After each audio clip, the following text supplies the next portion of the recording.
There's three things you can offer your customers, but you can only give them two.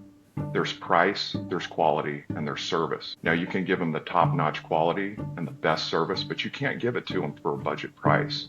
It is a good thing to have division in the trades because the next one that takes the torch or is handed the baton is going to hold the prior one to accountability and to quality. So, and that's what he found is when he had issues on that project, you know, the painter, the drywaller, the hanger, they were all the same. So they stuck together. I picked you first for a reason. I'm honored, man. I am honored. Thank you. That's a huge compliment.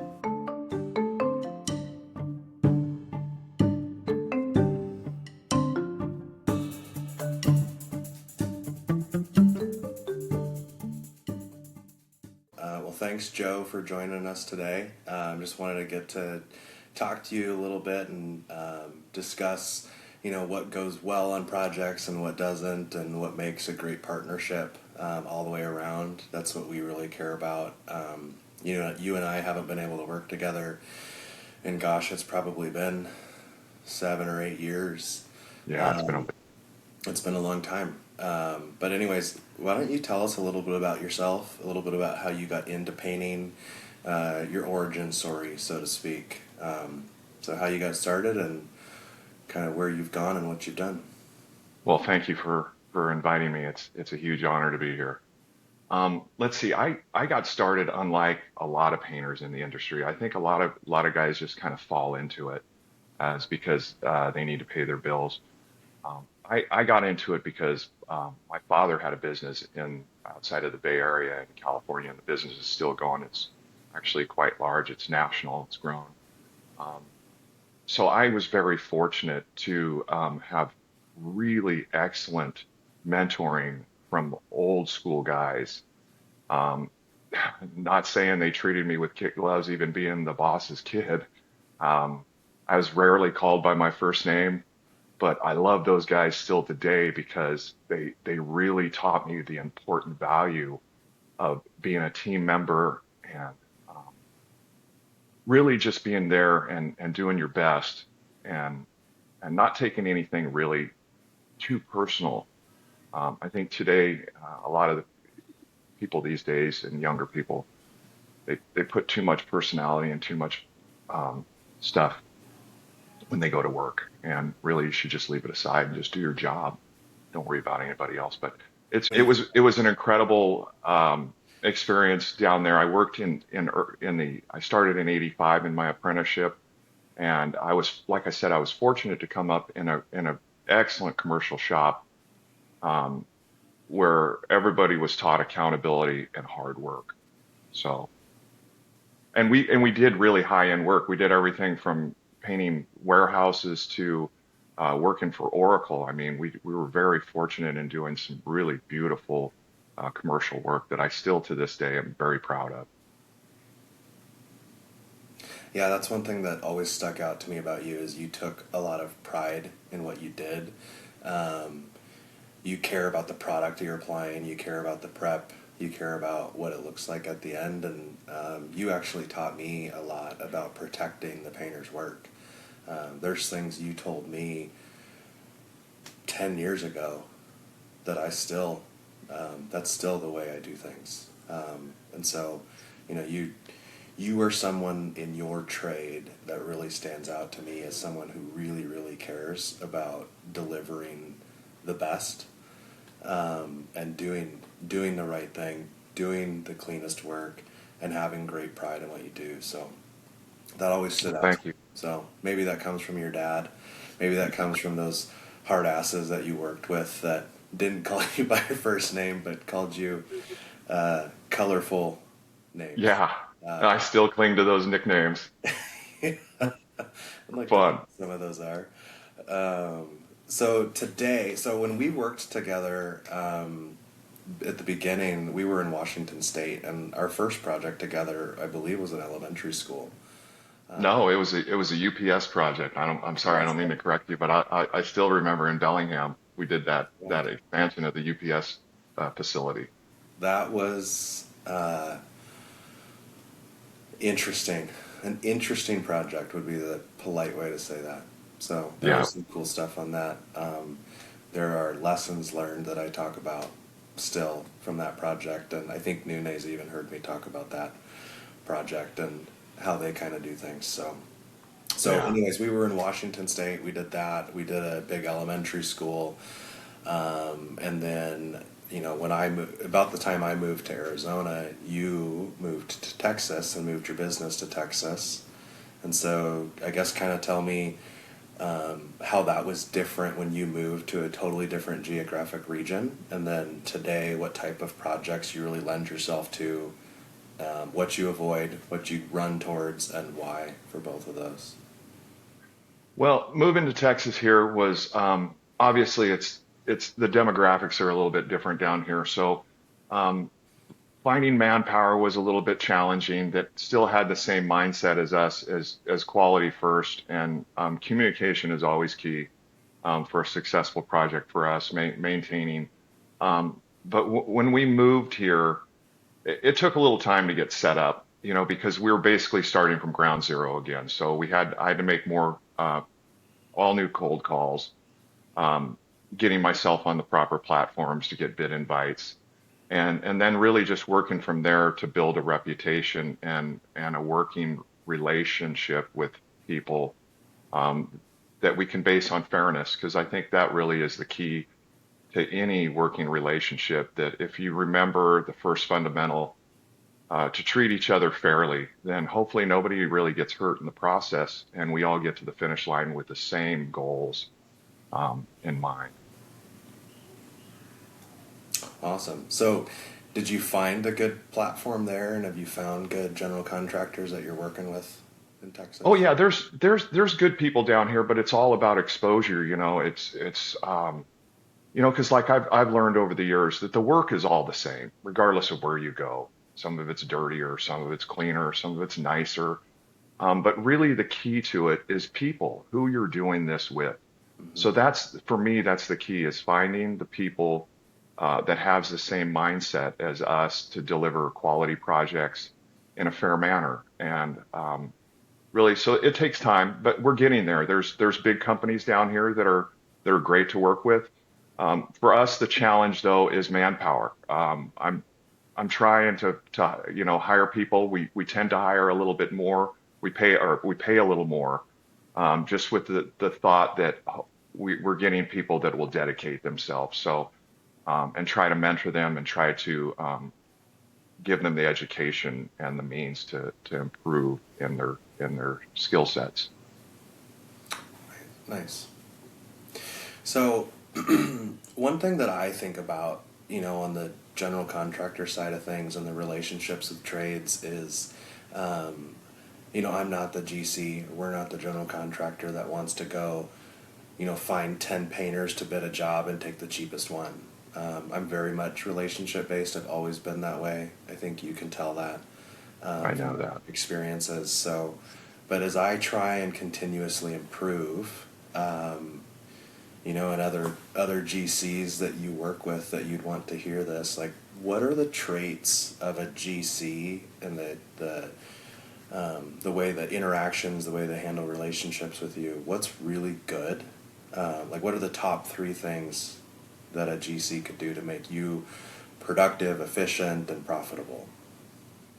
I think the first one is communication. Communication is key, because if you can't resolve matters and communicate in a calm manner and way through the issues on a job site in a productive manner, then you're really going to be hamstrung in getting to the end of the project in a constructive manner. Um, Also, like I said, fairness. Fairness is huge, because that's one of the fundamentals for me. Communication, fairness, building upon that, because when it comes time that, I mean, I've had stuff that I've uh, done approved change order work, and then only to have, after doing everything correctly, documenting it, to turn around and want to negotiate the scope of the extras. Yeah, they don't want to So negotiate really, scope. They want that's the key. price. They want to say no. I want it for less. And my dad taught me one thing. I mean, he taught me a lot of things, but he taught me one thing that really, really matters. You can give there's three things you can offer your customers, but you can only give them two. There's price, there's quality, and there's service. Now, you can give them the top-notch quality and the best service, but you can't give it to them for a budget price. So Right. that's something that you always have to understand what the goal is in mind of each project. It's always optimum for me to work with a guy like you, that's someone that I know we're a part of the team and that we're going to work through it as one. That's the challenging part for me is learning a new GC and what their level of commitment is with their subs. So I don't know if I gave you three. That's okay. I think you did. So yeah, and painting's a tough one for for a general contractor. For us, it's so easy to want to procrastinate. That's everyone's human nature. And on a job site, what that looks like, or a project, what that looks like is the civil contractors misses a day. They run a day long, and then concrete runs a day long, and steel runs a day long, and maybe not everybody does, but the cumulative effect is that we're realistically a week, 2 weeks, a month behind schedule, and so then the finished trades come in, and it's really the finishes that get kind of compressed because it's like, oh, Yes, we don't sir. have time now. And it seems like it happens in flooring, it happens in paint. There's different ways that it happens. They'll flat out say, okay, you had 15 days and now you have 12. Or they'll say, we need you to just work overtime, or we need you to work weekends, or the worst thing, in my opinion, is we're going to stack you differently. So Yes. your Trade stacking. painter and flooring start at the same time, and you're going to cross in the middle and go opposite ways, where really shouldn't happen. In my opinion and my belief, I think the painter should be the last trade in, aside from final cleaning in most cases. Yeah. You know, there's cases or arguments that we could save you a little bit of time, and that comes into like pre-con and how we set up with you. But like, I think it makes a lot of sense to prime all the walls and then cut in along our acoustical ceiling. Like roll that where the wall angle goes in before the acoustical ceiling guys come in. But you need to plan to come in and have a mobilization for that. Or like one of the things you had me do, or you asked me to do, and we did, and I think it was effective on that elementary school, was you went and rolled all your I think you did the first coat of paint, and then you rolled all the boxes, like electrical boxes and switch boxes, so that you Yeah. could come back and cut them in later. And so we kind of broke your scope up a little bit, but it wasn't like you ever left the job. You would prime and first coat, and then second coat around those devices. The electricians would come through, install their things, their switches and receptacles and so on. Plumbers would do the same. The other trades would do the same. While you continued down the building, and then you pulled back behind, and you were the last one through. And so, as we don't try and damage each other's work, it's impossible not to damage paint. And so Yeah. that's Paint. good to be last, but That's one thing my dad really he gave another pearl of wisdom was, you don't get upset about things like that. When you're getting damaged, your surfaces and your finishes are getting damaged. You don't get upset. You communicate. You talk to the general, and you let them know the issues, and just let them know that if we can't protect them, then we're going to have to. There's going to be a charge, which is fair. I mean, because we're reworking. It's like I was had a conversation with a general a few months ago, that we're one of the few trades that our surfaces are damaged pretty routinely. You don't if you had electricians that were getting their light fixtures and devices damaged on the regular, they'd be pretty upset about it. But like my dad says, you don't get upset about it. It's my job is to make sure that the project looks good when we're done. Um, so so how do you like to handle that? I mean, damage happens, you expect it, you're not getting upset about it, but how do you handle it from a budget standpoint or a reimbursement standpoint? What's right? Uh, Document it, walking the job. Like you were always so key on that about walking the jobs and putting eyes on it. I think that's just like you used to say, or you said when we were doing that in elementary school. When you're walking it and those items are right staring you in the face, it's pretty hard to deny what's so clear right in front of you. So with that, addressing it physically and communicating about it and working it out on site, I think is really the only way to do it. So many people rely on emails these days and phone calls and pictures, and that's great too because people are extremely busy in this industry. But really, I think it does us a service to take time, like you always push, walking the projects regularly and identifying hot spots and things that are going to be problematic. And that's why we got across the finish line on that big school, because it was so well run. Yeah, and I mean that school that came in early and it came in way under budget. So far under budget, the school district was actually upset that there was so much money coming back. God, don't you just hate that?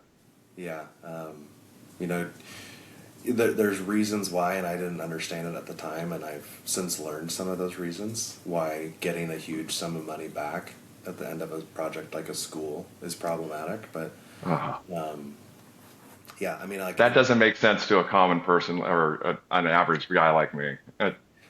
yeah, well, what it was in that case is they wanted to roll that money into program for the students, and so when they find out they have this surplus of money, and it was like $900,000.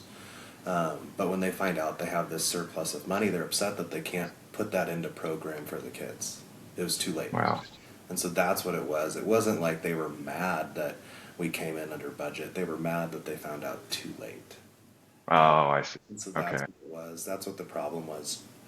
Um, but like that project, because of the relationships and the trades that were on it and how everything was handled, and like I think it wasn't just, hey, we got along well to begin with. It was, we really spent time having conversations and looking at things, and when do you want to come in and how do you want to break your work up to minimize rework and minimize damage and be efficient and productive.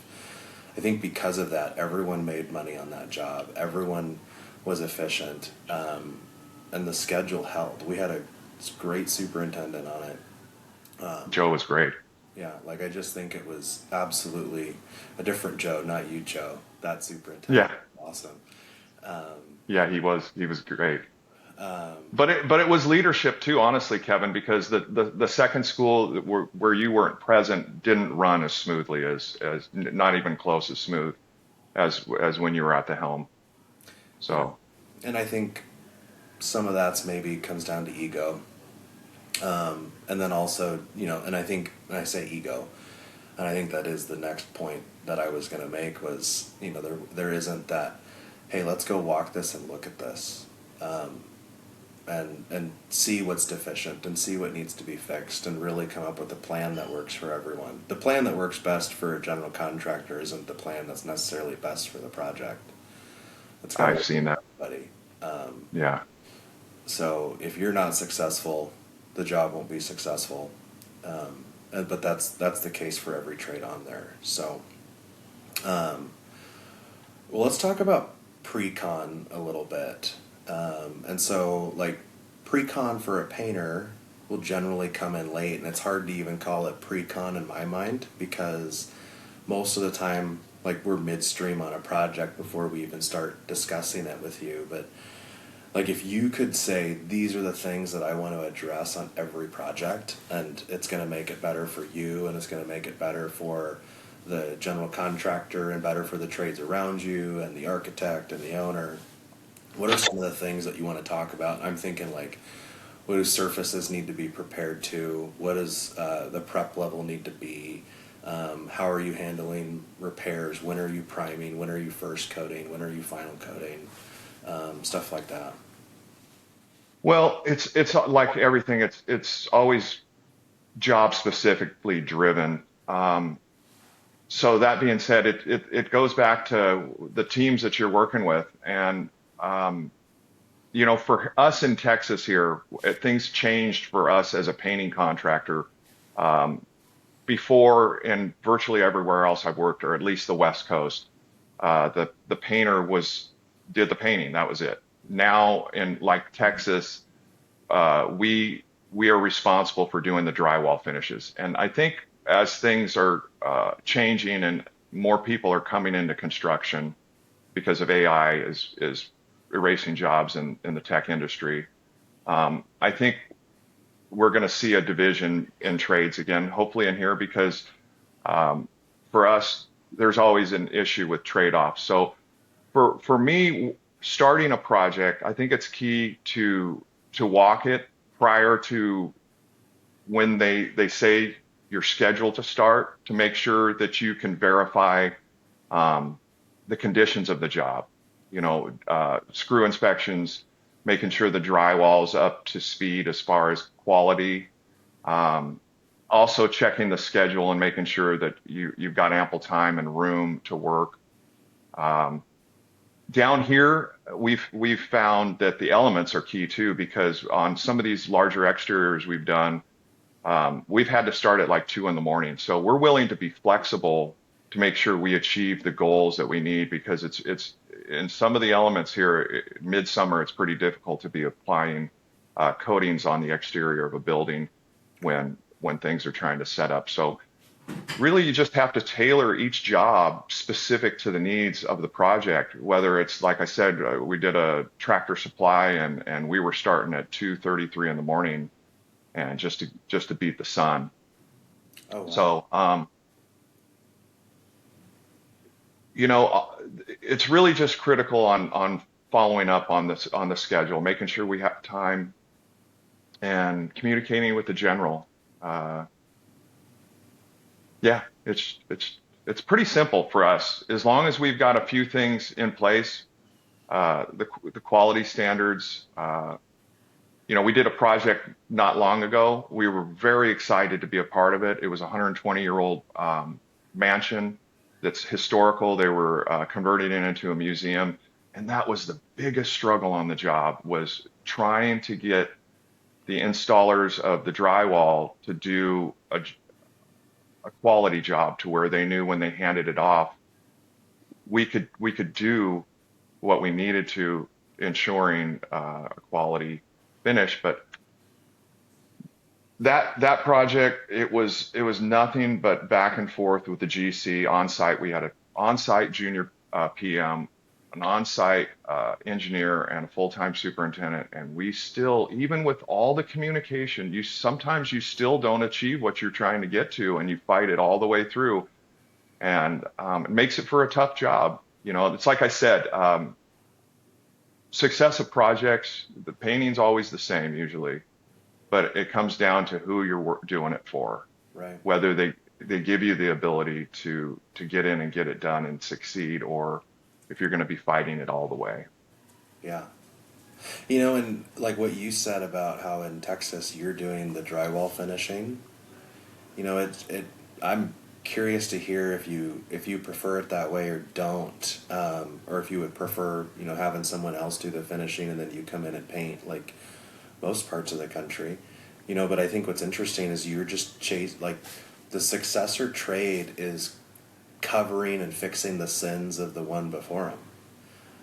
Putting lipstick on. Yeah, and it's like in a historic building like that where it's not square and it's twisted and there's lots of issues. Walls aren't straight. Water damage. Yeah, like lots of problems. Like the hangers have a hard time. But when, like in most parts of the country where the hangers are followed by the finishers and they're the same trade or same company, the finishers have they're filling gaps. They're using hot mud and they're filling gaps, and then they're taping and then they're finishing, and they're covering the sins of the hangers, which cover then the sins or problems of the old framing and new framing combined together. But in Texas where you're at now, you're the one picking that gap up, and so there's a huge risk potential for you. It seems Yeah. in what do you expect, and then how do you walk that? How do you discuss that with the contractor and go, hey, this is substandard or sub industry standard, and it's like, yes, there's a reason, there's a good reason why it is. It's hard to hang on old structures like that aren't straight, but you don't know how skilled the hangers are. If they hired the cheapest hanger and they did a crap job and you don't know it when you turn your bid in, how do you handle that? That's one that I still struggle with. Luckily, it's not on many projects. New construction is generally not an issue. It's when we get into old rehab work, and that one was, like I said, it was very challenging, and I know it was for the drywallers too. If they would have done some things differently, a lot of the walls would have been better if they would have just stripped the old lath and plaster off and taken it down to the studs, ensuring that everything was basically on the same level and just re-drywall rather than infill, because at the end of the day, it probably took as much time or more than just to strip it out and rehang the drywall and finish it out from there. I'm surprised that. So well, it's always like that on a because I think it was like a cost plus job negotiated. Okay. We bid it and we priced it three different times, but I know that they were kind of they had a budget that was floating, and um, they didn't use the money like I thought they should have. There was some structural stuff that was issues. Um, but that's their decision, and the project turned out fine. But it was a fight to the end, with quality. Was just Like just and that's the thing. Like my buddy, and I got a good friend that's still up in the Seattle area, and he's a great superintendent, amazing superintendent. He just finished up a huge Apple project, almost an $80 million project, oh wow. and he always thought that the painter should do the drywall finishes. Okay. But he's recently had a change of mind because he had a large company up there that was doing the drywall and doing the finishing and the painting. And he said, he goes, I had a change of thought after that, because it is a good thing to have division in the trades, because the next one that takes the torch or is handed the baton is going to hold the prior one Yeah. to accountability and to quality. So, and that's what he found is when he had issues on that project, the painter, the drywaller, the hanger, they were all the same. So they stuck together. Yeah. So let's talk about like site readiness or ready for. I almost want to say like site ready for painting, not finishing. But let's talk about finishing too. Um, what is site ready in for both of those? I can't wrap my head around it. I think it's two different trades. But like what's when you show up and you do a walk a month ahead of time or a week ahead of time, depending on the size of the job and how long the duration is. But I mean, ultimately, you show up a couple days before you're scheduled to start and look at it, so you don't show up with the crew ready to go and then it's not ready to go. But when you go and you look, what are you looking for to say, okay, you're ready for me to actually bring resources here and start work? That everything's like the drywall's hung properly. We do a screw inspection that the screws are set. So that way since we're doing the finishes now on drywall, now it's important to make sure that we're checking the boxes so we can start out of the gate and flow and get production immediately, because that's critical. I'm especially with drywall. Also, in making sure that we have the runways clear for us to access the area we do, and if not, work out a schedule to where we know where critical trades that have to finish their work with us are going to be, so we can work around that. I'm always game to work with other trades. That's our job. But when you start trade stacking and you're getting buried and you're getting damage in the process, then things need to be discussed, or really before that, but and things figured out. For me, when it's project ready, those are the things that are critical. It's ensuring that the subs are done.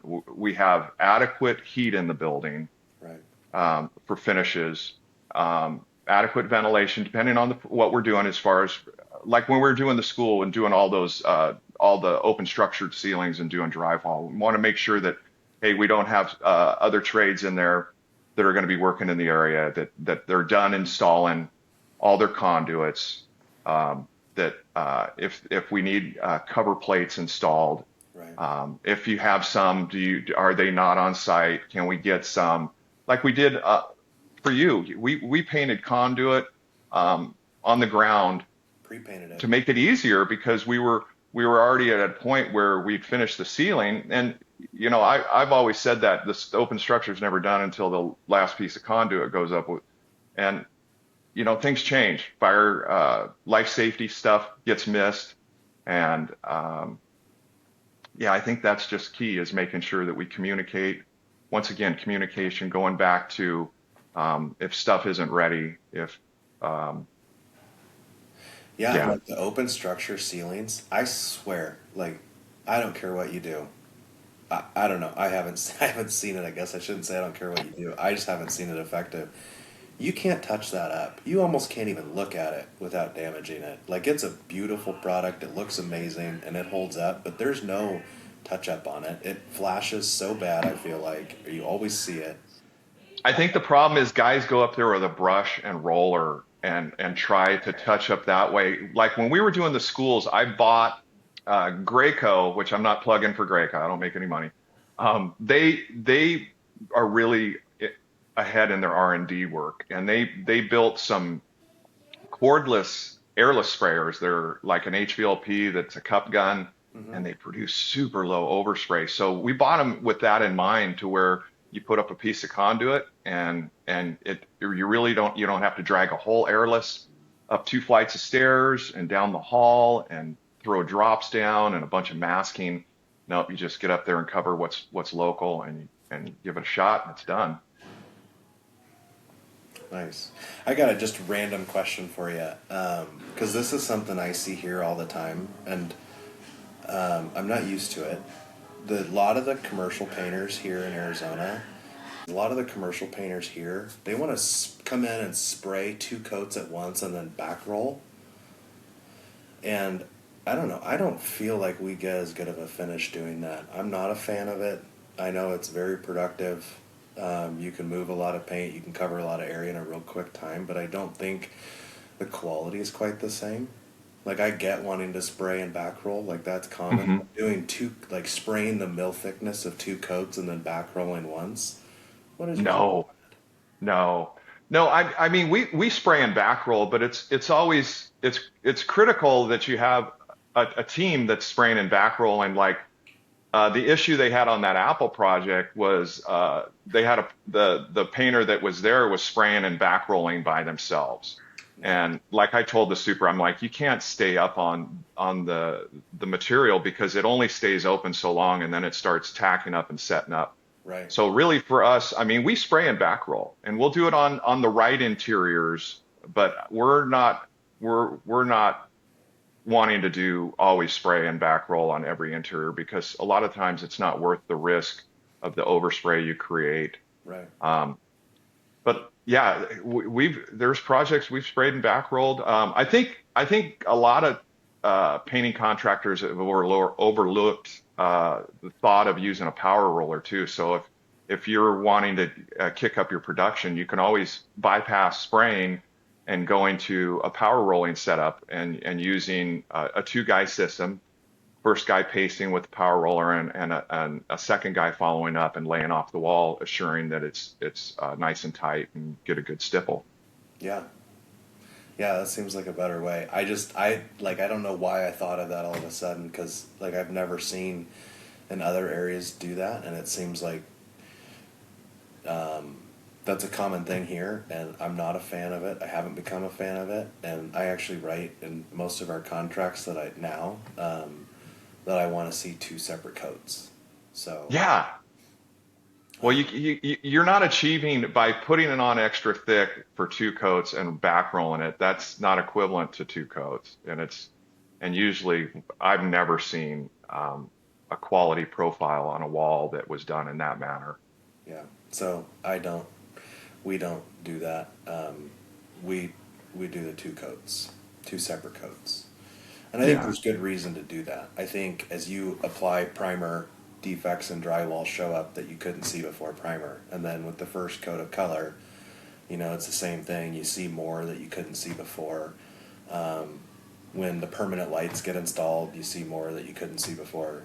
And so I think you just miss out on too many opportunities. And the quicker we fix defects in the wall, the better it looks. We all know that Yeah. spot painting doesn't really work unless it's done very shortly after the wall was painted. Yes. So, okay. So scheduling. This is always the challenge.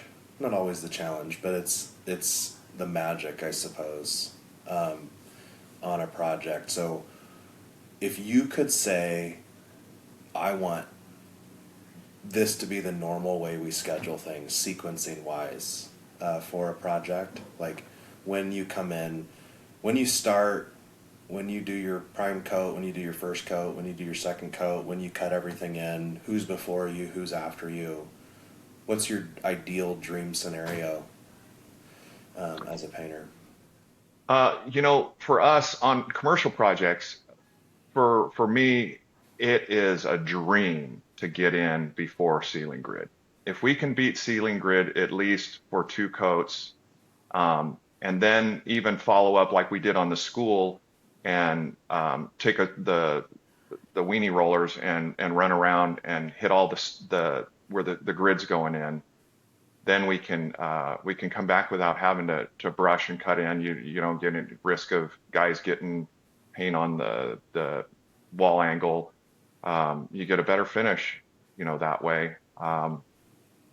Obviously, beating base in is important too, Yeah. unless it's a painted base. Then if we have a painted or a finished base, as far as paint, um, it would preferably to get in prior to base install for the primer because I always like to prime the surfaces prior to any caulking, so ensuring the adherence of the caulking over time holds as long as possible. Right. Um, so yeah, I like to get the walls primed first, beat the ceiling grids, do all our prep, sand. We're avid about sanding in between coats to knock down any texture.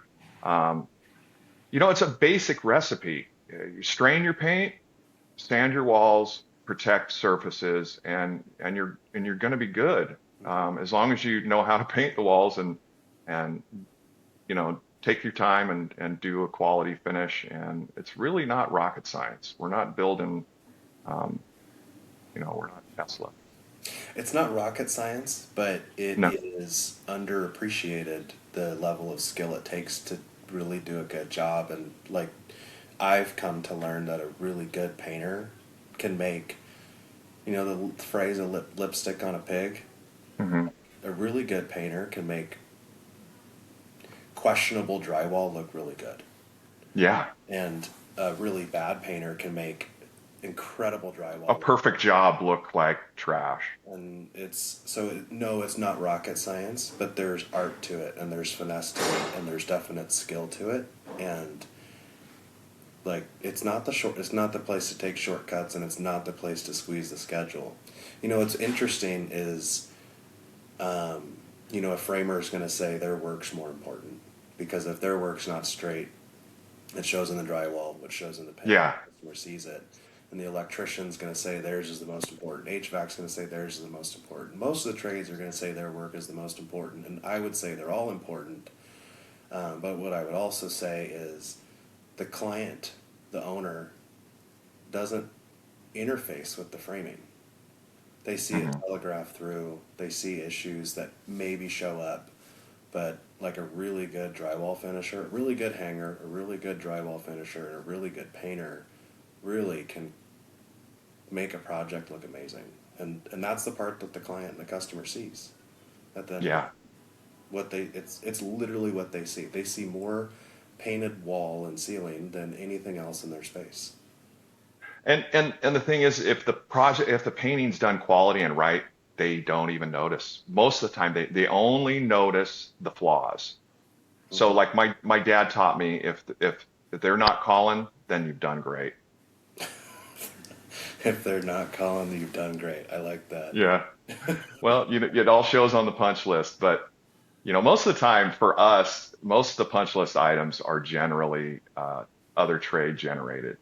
So, Yeah. but that's a part of my industry. I fix other people's stuff.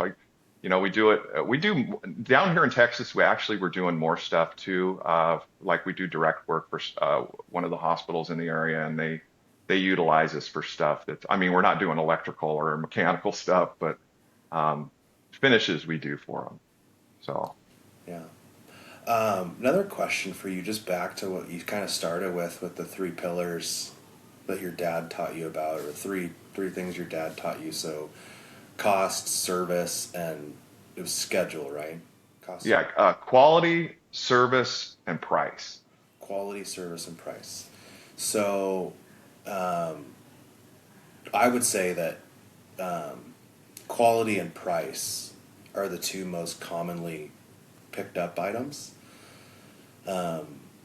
But I think service is like an opportunity to do a little bit more and really make a difference. And the thing that really makes sense to me, we build a building and a client moves into it, a tenant moves into it, whoever moves into it. Well, the move-in process is damaging. Like that's the only word to say. It's damaging. Hmm. I think it's great to go, hey, move in. We've got an allowance. We've got a budget. We've got another run through. Like we can do the punch list. We can fix everything. Um, but if the punch list is pretty insignificant, we're gonna leave it. Why don't you move in and then we'll spackle and repaint after you've moved in. And so you don't have pristine prior to move in, and then you move in and it looks like it's been lived in for 5 years. Yeah. And that's I think a service thing that I think you're probably the type of person that takes so much pride in their work that you would like to see on open day one, not day one of move in, but opening for an office or a restaurant or the Tractor Supply that you did. Like it looks fantastic. I can't imagine the type of damage that happens setting up a retail space like Tractor Supply. Oh my gosh. We Tractor Supply wasn't as bad. Like we did a furniture store, a large furniture store years ago.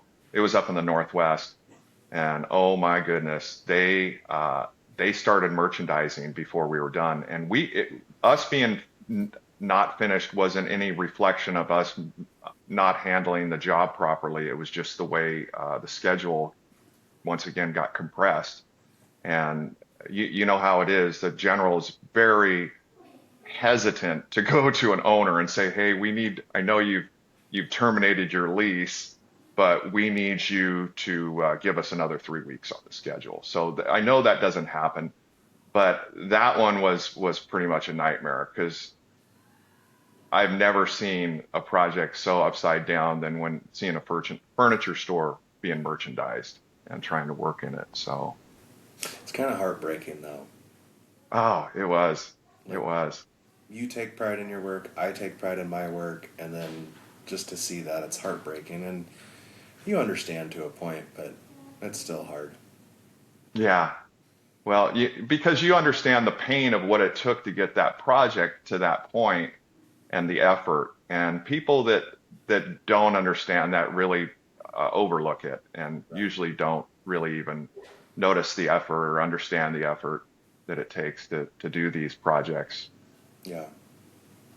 It's tough. It's definitely tough. So, If it was easy and fun, the kids would do it and not get paid. So well, maybe they're going to come back. As I a, think they are. I honestly believe there's going to be a huge resurgence in construction. There has to be. I just don't think I'm going to be around in the field to enjoy it when it's fully taking off because I think it's going to be really beneficial, especially for your business.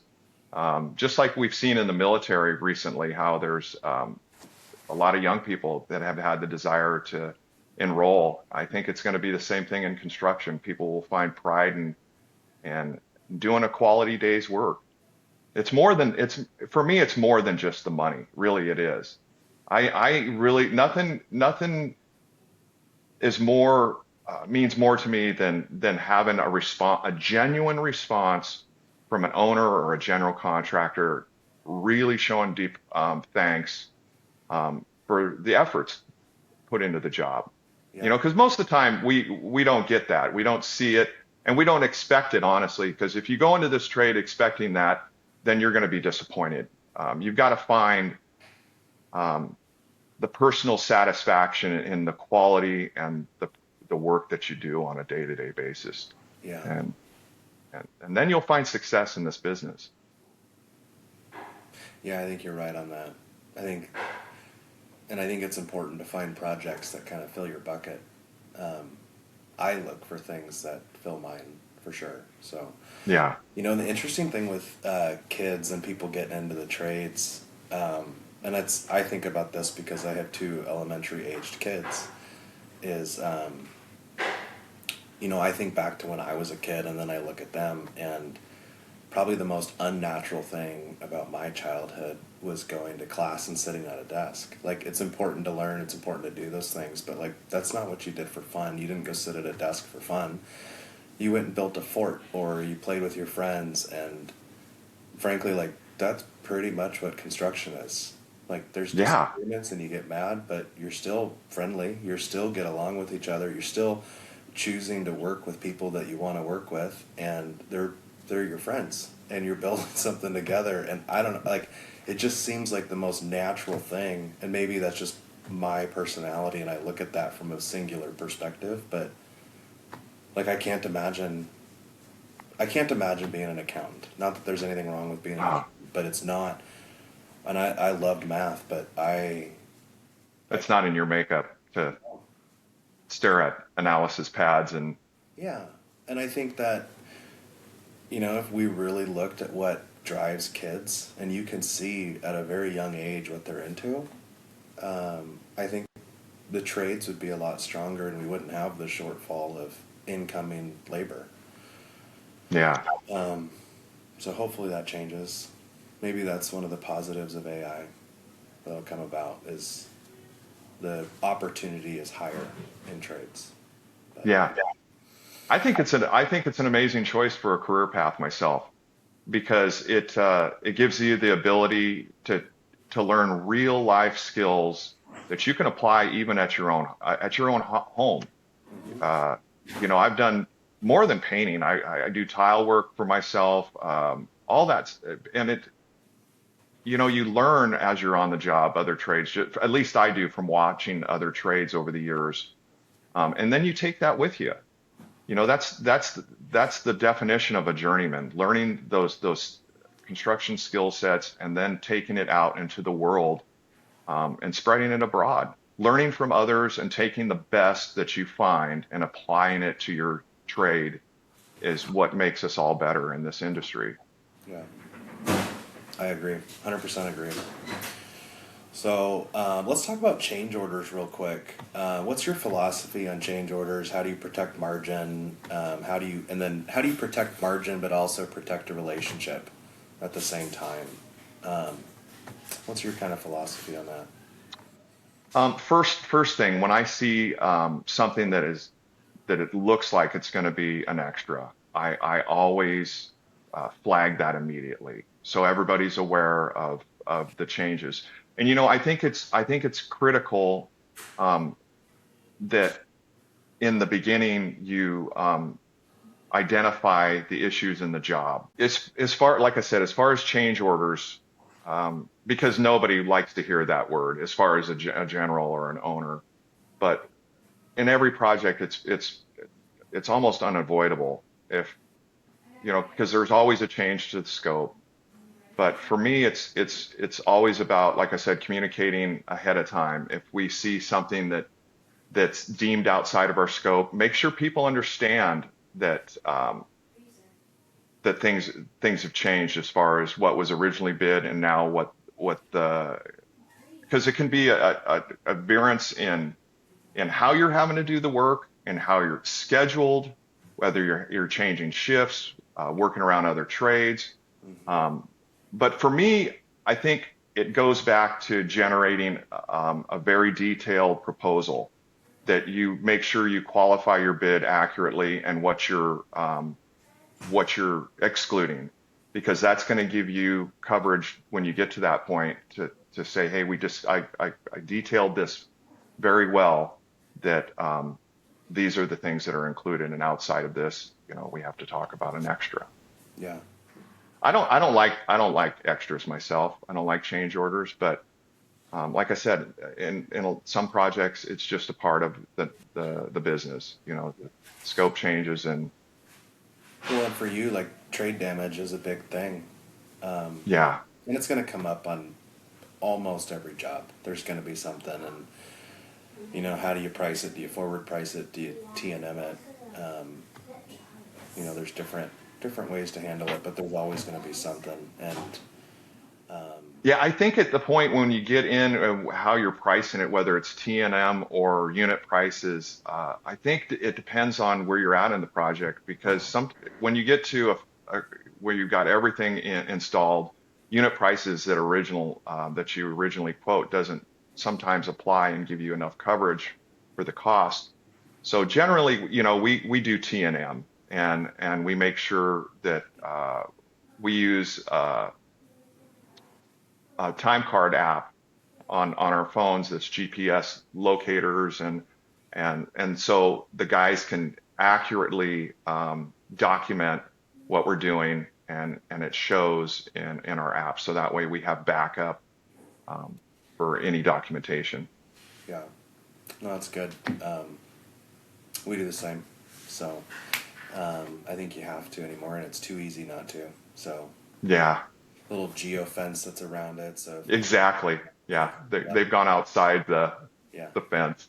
yeah, It's a great tool though, because before we had that, Jamie would be like, uh, we've got four different job names, and neither one of them is right. So, it makes it just a brainless for guys to just, you know, sign into the app, and they have a menu of, well, of projects and a menu of tasks, and it makes it really easy. So we can, even for filing for workman's comp, whether we're doing interior or exterior, it really streamlines it. Is your workman's comp rate different for interior versus exterior? Oh yeah, yeah. Exteriors. Oh, yeah. Last time I checked, it's over double, because your risk management's higher doing exterior work than you know. Most painters are a dream for insurance companies, because we're low risk compared to a company like you, where you've got a lot of things, moving parts in your business, and a lot of people on your job site. So for Yeah. us, it's a lot less in cost, but still it's a cost. It's a huge cost. It's a Yeah. tremendous cost. And, that's where I get upset by non licensed trades. Um, and there's plenty of them out there. I'm sure there's lots in Texas, there's lots in Arizona. Um, I couldn't even guess what the ratio is, but it's astonishing how many uh, quote unquote companies are out here that aren't really, they're not licensed, or licenses are revoked, or there's major issues with them. So Arizona, there's a testing process you have to go through to get a license, which is different than Washington, and I believe different than Texas. I don't think there's a test that you have to do, but Arizona there is. And so I think maybe that's what pushes so many unlicensed trades. They just they're we call I call them trunk slammers. Yeah, that's the same. Yeah. Yep. So they'll steal your money. I actually Yeah. have a client. Take a deposit and run. Yeah, so I had a client. I had a painting company working on a project, and the client approached the foreman for the painting company and asked about doing some additional work for them direct, and they removed me from the conversation, which is very strange. I would have been okay with it. I wish the client would have talked to me about it, and I would have said, yeah, no problem. Sure. But what happened was he went to the foreman of the painting company, and the painting company said, don't talk to my company. I'll do it for you on the side. Oh, Give me, I don't remember what it was, like a $7,000 deposit or something. Never showed up again. Took the money and left. And I actually went to the painting company and I got information for this painting foreman, like home address, emergency contact information, so on and so forth, from the owner of the painting company. And then I gave that to the client, and they did the police report and all that. And I don't know what ended up happening with it, but What a you and the price that he quoted to do the work was half at best of what it could be done for. And so, they should have known better, but that he was just throwing a number out there to grab the deposit and run. he had no intention of ever doing the work. Um, Yeah. so it was never going to happen. So, and he just stole the money, and that's too bad. I feel for the client, but that's kind of one of the things that happens to us as clients that go direct to a trade. And frankly, if they just came to me, Just ask. yeah, hey, no problem. Let me set you up with him. Let me give you Joe's cell phone number, and he'd be happy to work with you, I'm sure. It's We've no, done it. We've done it. And I've had them approach me, but I have always approached the GC because you know what? I work for that GC. I'm trying to build a relationship with that GC. I'm dating that GC at this point. I'm trying to, do everything I can to court them. And because I want a long-term relationship if they're quality. yeah, absolutely. So, So, I always try to, I treat them the way I want to be treated. yeah, that's a good It's way not to treat. difficult. It's not difficult. Yeah. Do I want to be screamed at? No, Yeah. not usually. Um, okay, well let's talk about punch lists, because punch lists are a tough one, especially for your trade. At least I feel like it's tough for your trade, and it's because you get blamed for everyone else.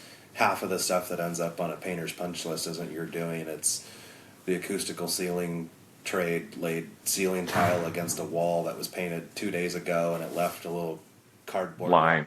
Line. Yeah. People bump into walls. People do all sorts of stuff, and how do you handle that? And then how do you handle like there's an initial punch list and there should be one. Like we should Hmm. do a punch list. You should do the work. You should do a back punch. We should check it. There shouldn't be another punch list weeks or months later. But tell me your thoughts on change or punch list. Usually, it depends on the project. If we have a larger project, I make sure and clarify that we are excluding multiple punch lists. Like I say, like I've always said, if we have flaws in our painting, we'll fix them, no problem. That's our part of our scope. If there are flaws, but if it comes down to trade damage, that's stuff that needs to be discussed ahead of time and really outline it and that what works for the general and both parties, us and the general, is critical. And I'll email, I'll follow up with phone calls and follow up with the emails so that way we have documentation of it. And then, like I said, we use our apps, our clock app, our time card app, to make sure that we can track everything adequately so we have documentation. Depending on what the general wants, if they want signed daily tickets and pictures, we will do whatever they request us to do. But like I said, it has to be walked initially with the punch list. And if we see stuff that's not ours, we just communicate it. And it's gonna be there. I mean, it's typical in a punch list that we're gonna have a lot of trade damage on larger projects, um, especially on new work because there's so many trades that are filtering through the site.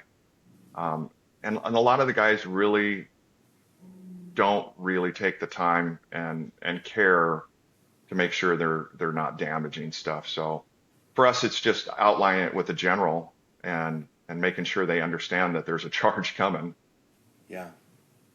I mean, when we did it with you, like that elementary school where we did on that scale of project, final coat after finishes and prior to rubber base installation, that was optimum.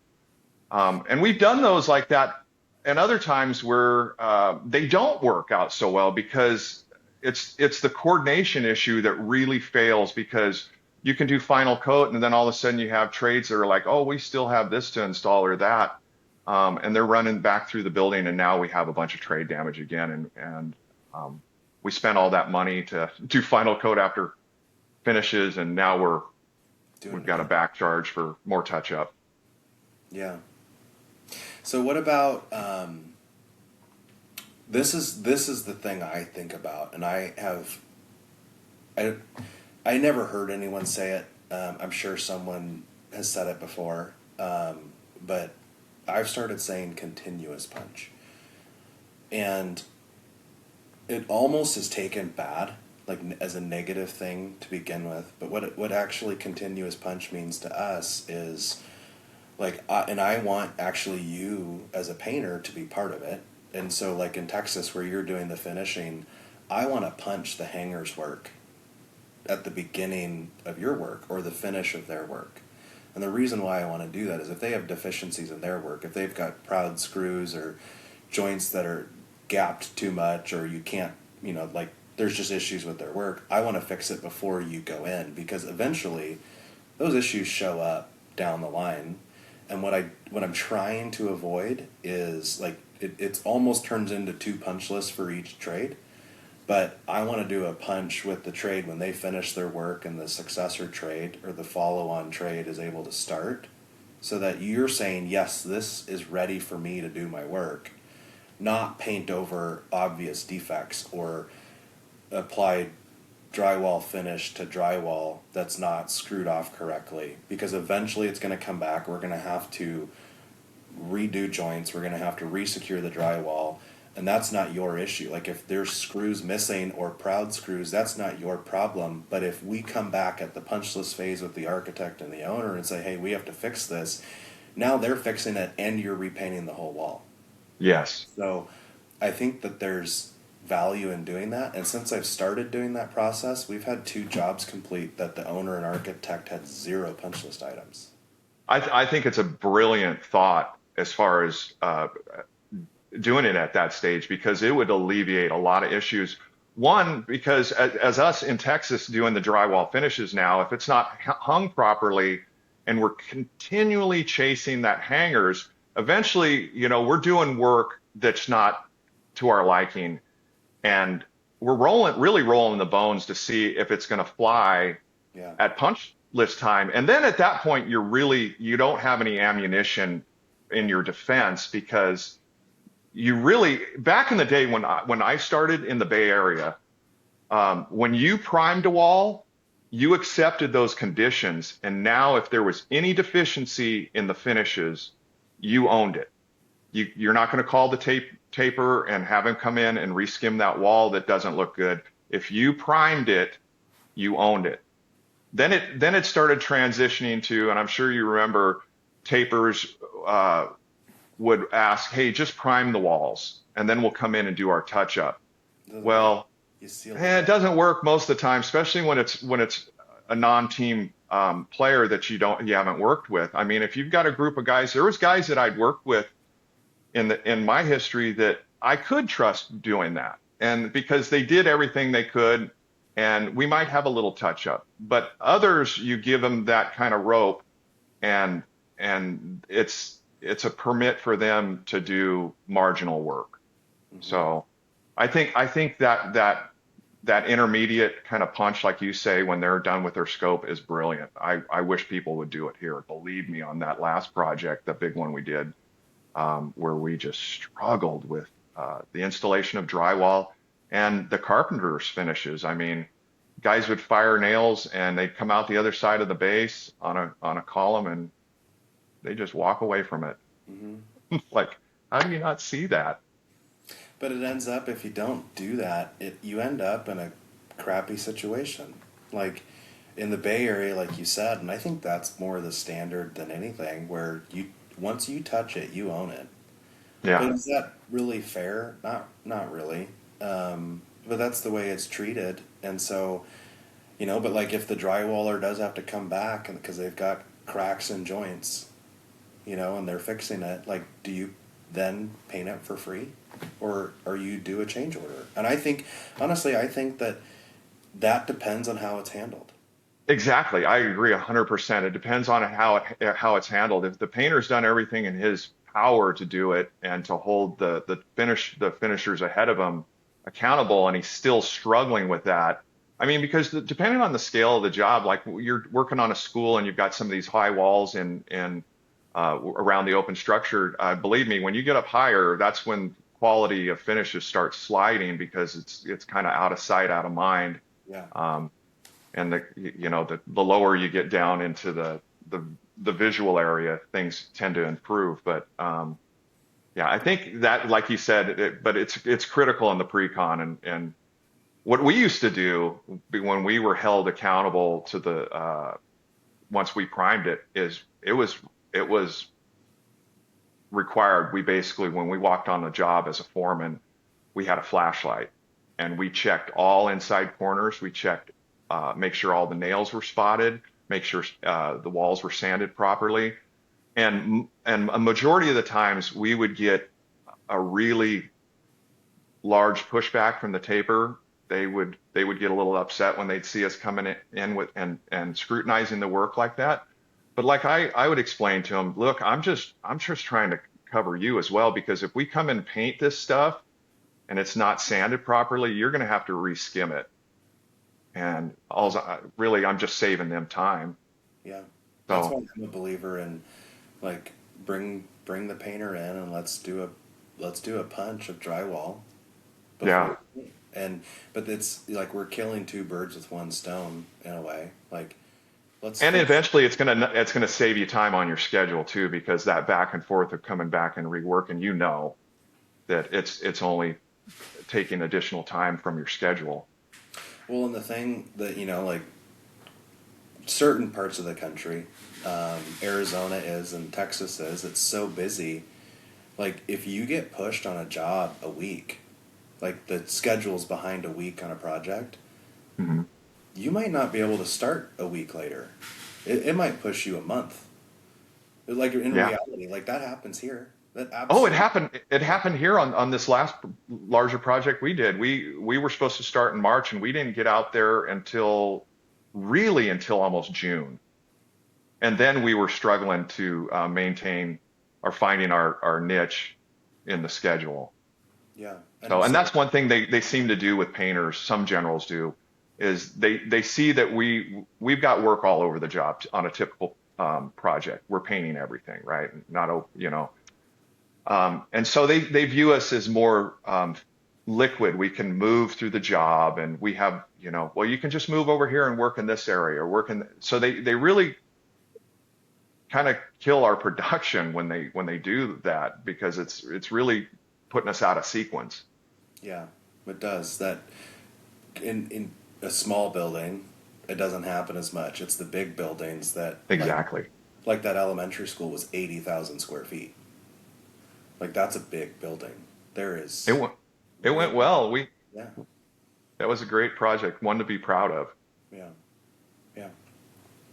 So, and then I think last thing, my big push in everything I do is just relationships. I always want to be the preferred general contractor for our trades. I like to have a very small list of trades or trade partners for each trade that we can just count on.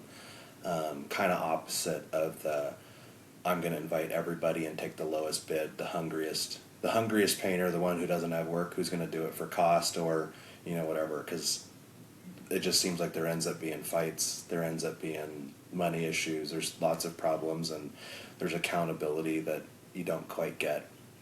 Um, so I do a lot of things to try and be the preferred GC. I try really hard to make sure that we are making money on projects. I try really hard to make sure that, like, if I say you're going to start on this week, or this day, that we hold you to that day, or we make it available and ready for you to start. It's okay. That can all get edited out. uh, I try really hard to make sure that you're able to start when we say. I will actually say, we'll write this in pen, not pencil, like your start date. And that doesn't always happen, but I definitely am not someone who says, it's on Thursday afternoon and you're supposed to start Monday. Hey, I'm pushing you a week.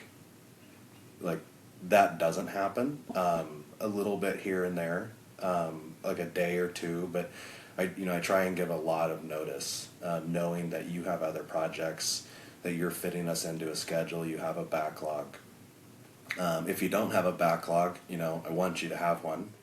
Yeah. But sometimes you have a tremendous backlog and you just can't shift things. But those are some of the things I try and do. I try and have the conversations and understand your production and your like what you need to be efficient, so I can help you do that, as part of the overall good of the project. But I guess for your trade, what do you do and how do you handle things to make yourself the preferred painter for the GCs that you're working with now in Texas? Like, how do you position yourself to be the one that they want every time? That's an excellent question. For me, that comes down. It's several things. It takes place from the very beginning in communication with them and the quality of how you.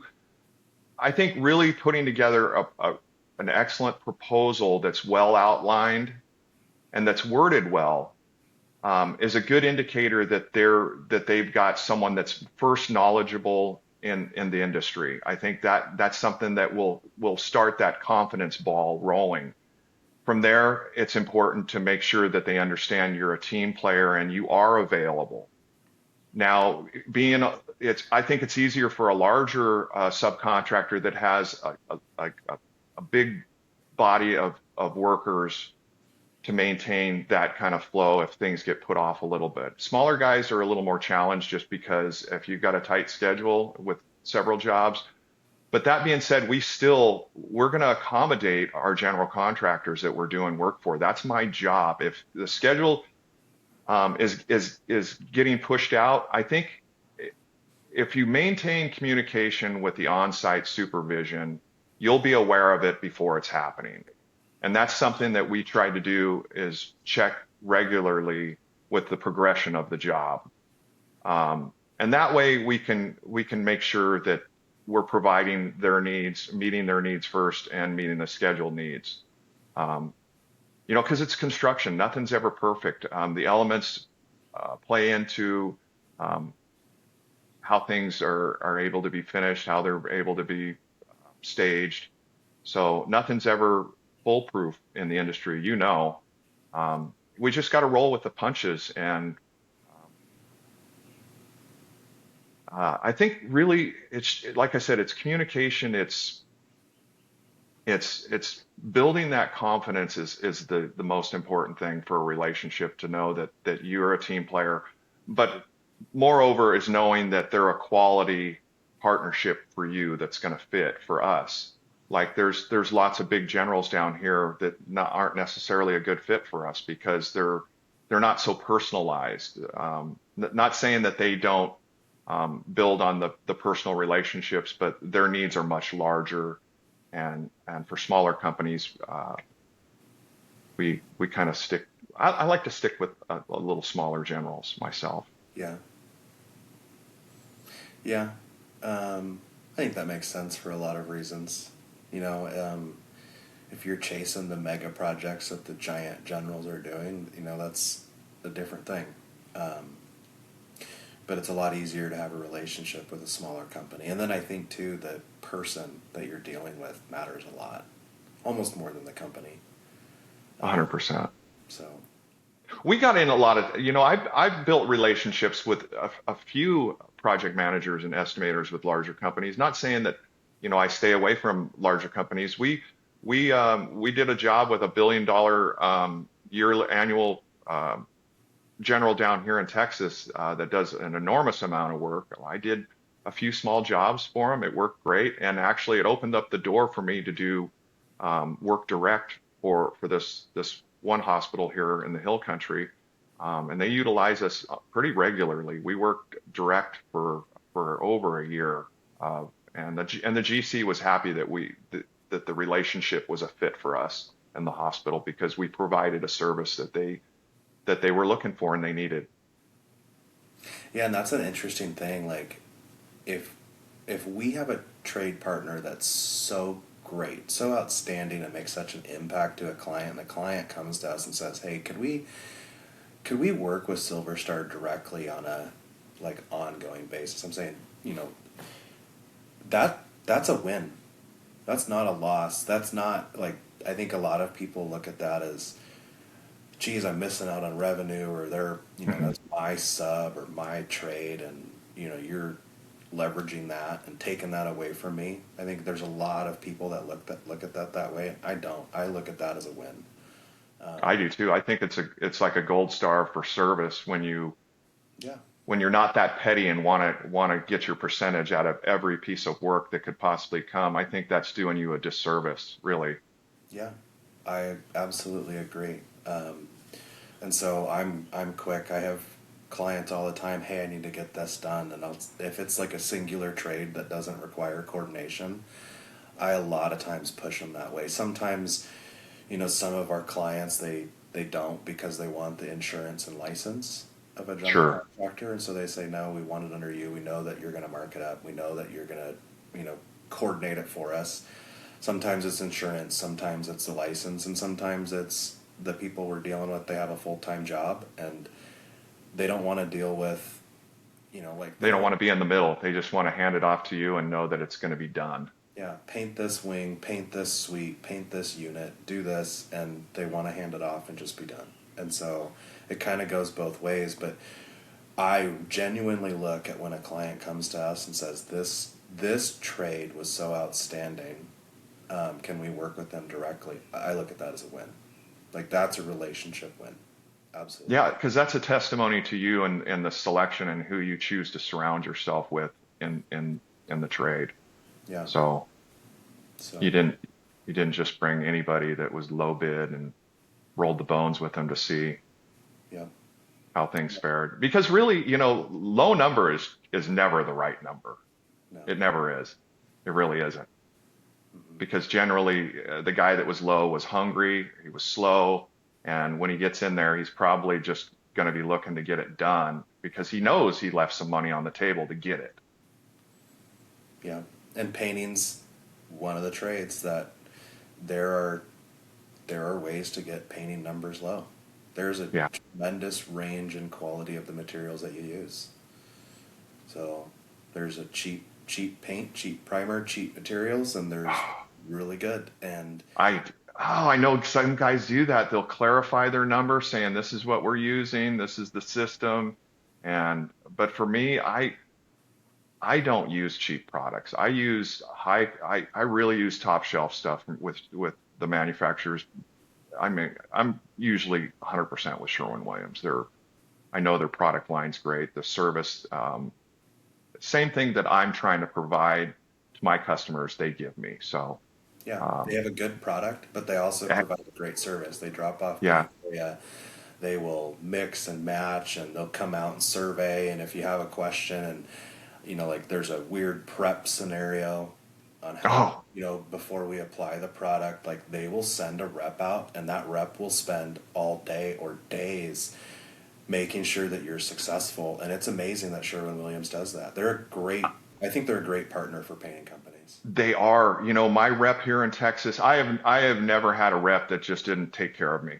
But my rep down here in Texas, I was looking at pricing a Walmart remodel. Well, Walmart's over time when they first started, they were just paying them, make them look nice, and everybody was happy. But they started finding out that the quality wasn't there, and they had a lot of failures in coatings. So that being said, they've hired multiple firms that oversee and document and do job reports and whatnot. I didn't know any of this. I knew the specs were deep and the requirements for their total coatings removal was pretty substantial.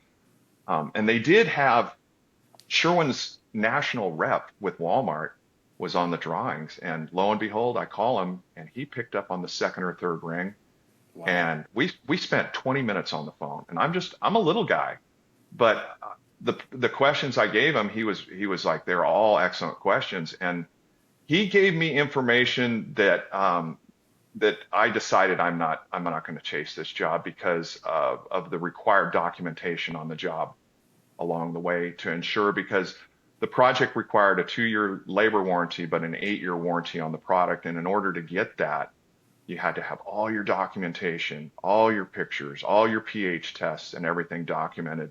And if you get to the end and you don't have that, you don't get your 8-year warranty. And then I think you're in some trouble. So long story, once he gave me this information, he's like, I'm not trying to scare you. I'm like, you're not, but you're giving me adequate warning that this isn't a good fit for us. Now, there's plenty of companies that are big and they know these projects and what's expected.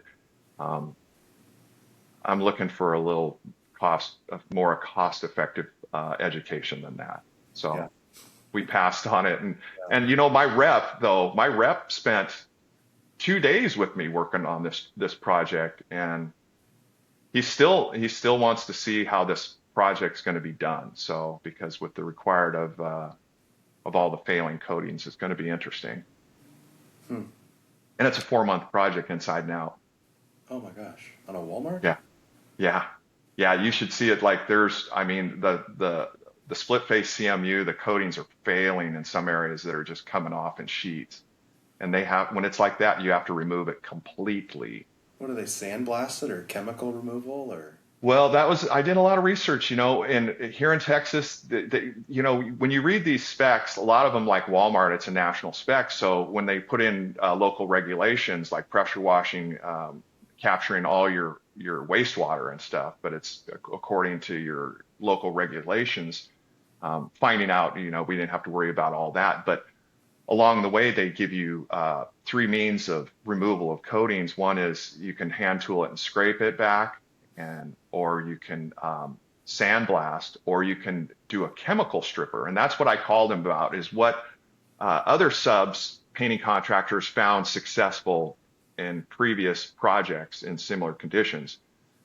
And he said, what they're doing is they're using this, it's a heavy bodied stripping compound that you apply to the building, and then apply this paper and allow it to cook, and basically, and then you remove it after so much time, and you just rinse and repeat until you remove it all, and then you got to clean it.